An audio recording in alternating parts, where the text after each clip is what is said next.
Nabo Constructions, Cary Road, Bhatubasi, opposite Ranger Office. पिछले 7-8 साल से आज अंडमान में एक बड़ा नाम है जो रियल एस्टेट और कंस्ट्रक्शन की दुनिया में काफी मशहूर है। अंडमान एंड निकोबार के कई द्वीपों में नबो कंस्ट्रक्शन से जमीन की लेन देन की है। इसमें खास बात यह है कि नबो कंस्ट्रक्शन से अगर आप जमीन लेते हैं तो पूरी कानूनी प्रक्रिया करने की जिम्मेदारी नबो कंस्ट्रक्शन लेती है। पब्लिक फीडबैक भी एक्सीलेंट है क्योंकि नबो कंस्ट्रक्शन अपने कमिटमेंट पर हमेशा खरी उतरी है। न सिर्फ ट्रक, इटाची या पिकअप्स बल्कि नबो कंस्ट्रक्शन के अपने मजदूर, आर्किटेक्ट, इंजीनियर, मशीन मिस्त्री भी है जो कहे समय पर आपके ऑर्डर्स को पूरा करती है। एक जमीन को पूरे लीगल डॉक्यूमेंट के साथ ग्राहकों को दी है, जिस वजह से आज तक नबो कंस्ट्रक्शंस पर कभी उंगली नहीं उठी। जब पूरा देश कोरोना की चपेट में बंद पड़ा था, नबो कंस्ट्रक्शन के हर एक स्टाफ को पूरी सैलरी में रखा गया, वे बेरोजगार नहीं हुए। अंडमान की लोकल कंपनी होना भी एक वजह है कि जनता आंख बंद करके भरोसा करती है किसी भी किस्म के फ्रॉड होने से। नबो कंस्ट्रक्शन से जमीन लेना देना या कंस्ट्रक्शन का काम करना यानी आपकी पैसे की सुरक्षा की पूरी गारंटी। याद रखिए, रियल एस्टेट और कंस्ट्रक्शन वर्क्स के लिए नबो कंस्ट्रक्शंस, कैरी road, Batubasti, opposite ranger office. F3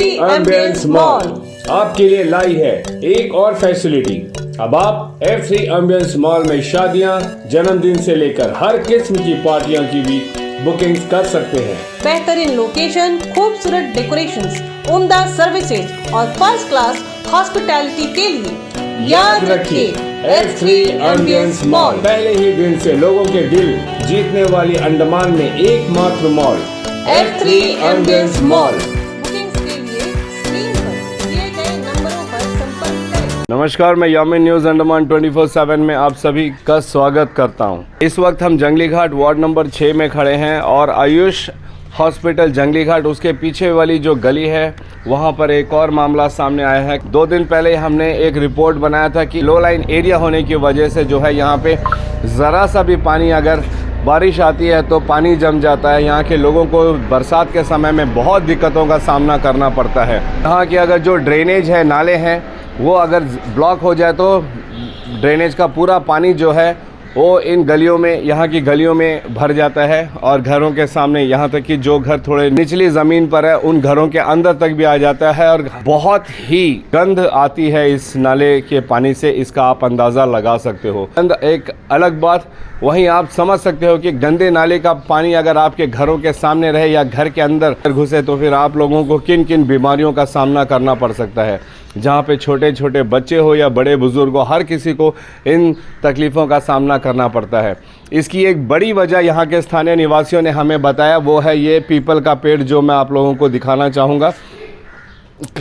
आप देख सकते हो कि किस तरीके से ये जो पीपल का पेड़ है इसने अपनी जड़ें फैला रखी है और यहाँ पे जो रिटेनिंग वॉल काफ़ी पुरानी है, काफ़ी बड़ी भी है, बहुत मजबूत रिटेनिंग वॉल यहाँ पर बनाई गई थी ताकि ऊपरी ज़मीन का जो हिस्सा है वो टूट कर नीचे ना गिरे, लैंडस्लाइडिंग ना हो। तो प्रशासन ने इससे निपटने के लिए यहाँ पे एक अच्छी खासी रिटेनिंग वॉल बनाई। मगर अब दिक्कत ये आ रही है कि जिस तरीके से ये एक तो पीपल का पेड़ जो है इसका आप देख सकते हो, इसका जो झुकाव है ये हम जिस घर पर खड़े हैं इसकी तरफ है। ये पीपल का पेड़ की जो जड़ें हैं ये पुरानी हो चुकी है, जड़ कमज़ोर हो चुकी है, तो जड़ों से जो भी लकड़ी का टुकड़ा गिरता है वो सीधे ड्रेनेज में जाके गिरता है। इसकी जो पत्ते हैं वो जाके गिरते हैं और जड़ों के फैलने के वजह से आप देख सकते हो कि दीवार भी टूट रहे हैं। कई जगह पर टूटे दीवार के टुकड़े हैं, टूटे और वे जो है नाले को ब्लॉक करती है।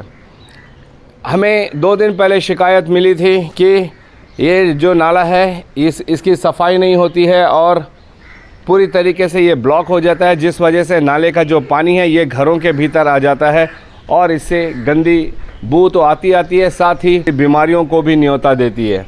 और इसकी एक वजह जो है ये पीपल का पेड़ है, जिसे कटाने के लिए यहाँ के स्थानीय निवासियों ने पिछले 2-3 साल से एडमिनिस्ट्रेशन को एप्लीकेशन लिखते आए हैं, मगर अब तक इस पर कोई भी संज्ञान नहीं लिया गया है। एक लेटर मेरे हाथ में है जहाँ पे इन्होंने जो सब डिविजनल मजिस्ट्रेट को लिखा था, request for issuance of necessary order to cut down the peepal tree through APWD। इन्होंने इस लेटर के माध्यम से गुजारिश की थी कि कृपया इस पेड़ को कटाएं क्योंकि ये काफ़ी जो है डेंजरस सिचुएशन में यहाँ पे खड़ी है। ये कभी भी घरों के ऊपर गिर सकती है, ये इस रिटेनिंग वॉल को तोड़ सकती है और लैंडस्लाइडिंग होने का भी मामला हो सकता है। और साथ ही इन पीपल के पेड़ों से जो टुकड़े गिर रहे हैं वो पूरी तरीके से नाले को ब्लॉक कर देती है। आए दिन नाले को हमारे जो सफाई कर्मचारी है, port Blair municipal council sanitary workers आते हैं, इसे साफ़ करते हैं, मगर चंद दिनों में एक कूड़ा कचरा नाले में गिरने से ये पूरी तरीके से ब्लॉक हो जाता है और फिर पानी जो है वो घरों के अंदर में घुसने लगता है। इन सारी समस्याओं का एक समाधान ये भी है कि इस पीपल के पेड़ को जल्द से जल्द कटाया जाए, क्योंकि ये ऐसी ख़तरनाक स्थिति में है कि कभी भी टूटकर गिर सकती है। जो आखिरी बार गफूरन बीबी जिन्होंने ये एप्लीकेशन दी थी एसडीएम ऑफिस में, ये है 4 मई 2023 की, और इसके रिप्लाई में हमारे एसडीएम ऑफिस के तरफ से इन्हें एक रिप्लाई लेटर भी मिला था केस नंबर के साथ में विद कंडीशनल ऑर्डर।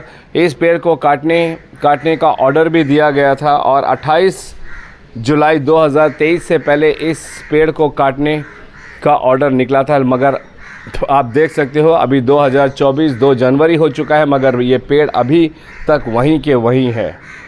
हम हमारे प्रशासन से गुजारिश करेंगे, हमारे डीसी मैम, हमारे चीफ सेक्रेटरी साहब की कृपया इस पर संज्ञान ले, इस पेड़ को जल्द से जल्द कटाए, क्योंकि ये पेड़ जो है कई मुसीबतों का कारण बनते जा रही है। यहाँ पे इस इलाके में बहुत सारे छोटे छोटे बच्चे और बड़े बुजुर्ग रहते हैं जिनको इस पेड़ के गिरने का खतरा हर वक्त सताता रहता है। साथ ही पेड़ की वजह से जो दिक्कतें आती है कि नाले का जो पानी है ये पूरी तरीके से ब्लॉक हो जाता है। कई बार नाले के पानी को साफ कराने के बावजूद भी चंद दिनों में पेड़ से गिरे हुए जो कूड़ा कचरा है उससे जम जाने की वजह से भी ये जो है नाला ब्लॉक होता है और फिर गंदगी फैलने लगती है। इस परिस्थिति में यहाँ के जो निवासी है वो यहाँ पे अपना जीवन बसर कर रहे हैं।